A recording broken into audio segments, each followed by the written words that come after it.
Bonjour amis Verseau, je suis ravie de vous retrouver pour le tirage de vos énergies de ce mois de juillet 2021. C'est une tendance générale qui concerne votre signe solaire, votre ascendant et votre signe lunaire. On passe de suite à la tendance générale avec l'oracle des énergies. En première carte, j'ai la numéro 35, premier chakra, archange Michel. Et en deuxième carte, la numéro 41, septième chakra, archange Uriel. Bon, alors vous êtes dans les opposés. Donc là, ça va me parler d'équilibre. C'est-à-dire, on va travailler l'ancrage tout en étant connecté à son chakra coronal, le savoir divin parce qu'elle tient un livre. Mais il y a aussi cette notion d'être pragmatique quant à sa situation donnée. Donc, travaillez votre alignement. Aussi, vous pouvez travailler sur la, sur vos chakras, sur l'équilibre de chacun de vos chakras, en tout cas les plus importants, donc ce sont les extrémités, on commence du bas vers le haut, puis on repart du haut vers en bas, pour être parfaitement en adéquation avec son incarnation sur Terre, tout en étant connecté à ses ressentis. Donc pour moi, c'est l'alignement qui est de mise durant ce mois de juillet.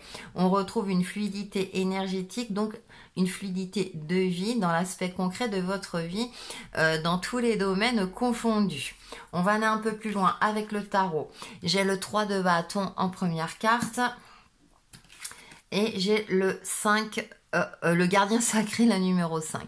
Alors, effectivement, ça va me parler d'inspiration, d'attendre le bon moment concrètement pour agir. Pour cela, prenez le temps d'être inspiré, d'être guidé, soit par vos guides, soit par une personne d'expérience ou qui a des connaissances dans le domaine dans lequel vous souhaitez vous lancer ou vous souhaitez évoluer, que ce soit d'ordre personnel ou professionnel. En tout cas, ne vous précipitez pas, amis Verseau, réfléchir avant d'agir. Et ce qui est important, vous voyez, là, il est en bas des escaliers, il est en mode je médite, je retrouve mon sourire intérieur justement pour y voir clair, pour rayonner aussi, mais pour me permettre justement de prendre les bonnes décisions. Donc, tout ce qui est communication avec vos guides, vos anges en fonction de croyances, en fonction de vos croyances sont favorisés durant ce mois de juillet. Décidément, ou bien faire appel à une personne qui a des connaissances aguerries dans le domaine où vous souhaitez avoir des réponses pour vous permettre d'y voir plus clair, d'accord? Donc à vous de voir en fonction de ce qui vous parle le plus. Ensuite nous avons la numéro 3, l'impératrice, très très belle carte, et on termine par le pendu. Donc c'est vous avez cette capacité là de réflexion, de voir les choses dans toute leur dans leur ensemble. L'impératrice est une personne qui gère la vie et son foyer d'une main de maître, mais tout en finesse. Elle est particulièrement connectée, d'accord, tout en étant elle porte la vie, mais tout en étant réaliste par rapport à la vie. Elle travaille sur son alignement. On a l'aspect lunaire, donc ce côté intuitif, mais tout en ayant conscience, entre guillemets, de ses limites, de ses capacités également, et de s'adapter en fonction des différentes situations. Et avec le pendu, on vous demande d'observer la situation sur peut-être un angle nouveau ou sous différents angles, justement pour pouvoir agir au mieux, pour y voir plus clair aussi bien par rapport à vous-même, par rapport à une décision que vous devez prendre dans un domaine donné. On vous demande de prendre le temps. Je prends le temps avec ce 3 de bâton. J'attends la bonne vague, j'attends le bon moment. Je suis inspirée, je suis guidée, je suis conseillée, d'accord? Je sais que j'ai les capacités, aussi bien physiques, psychiques, créatrices, parce qu'il y a aussi, ça me parle de création avec l'impératrice. Il y a peut-être un projet en gestation, justement, vous avez une idée, mais c'est peut-être pas le bon moment pour le mettre en place. Avant, il faut peut-être vous renseigner auprès des personnes compétentes, de voir tous les tenants et les aboutissants, de voir tous les aspects, surtout si vous vous lancez, par exemple, dans une entreprise, par exemple, si vous voulez créer votre propre entreprise, je prends cet exemple-là. Attention d'avoir bien tous les éléments en main et de,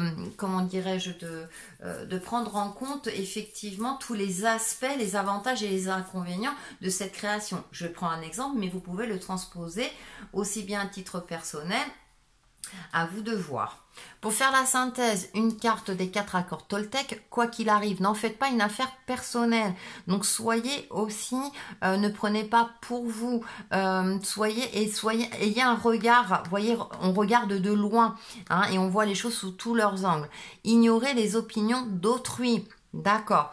Donc, personne compétente, pas n'importe qui. Vous voyez ce que je veux dire? Qu'il y a des connaissances et je n'ai pas arrêté de le préciser. D'accord? Quoi que les gens disent, éprouvent, fassent ou pensent, n'en faites pas une affaire personnelle. Les gens se forgent leur opinion en fonction de leur système de croyance. Quoi qu'ils pensent, cela parle donc d'eux et non de vous.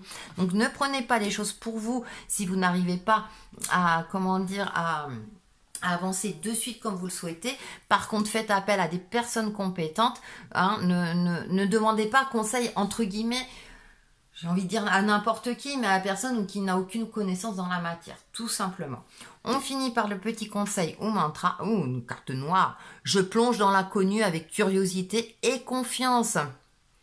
Avec le gardien sacré. C'est très intéressant parce que c'est aussi, ça veut dire aussi que vous avez la réponse en vous, hein, que la solution est en vous, vous l'avez, et donc ça va vous permettre d'agir avec justesse et efficacité et d'agir surtout au bon moment, amis Verseau.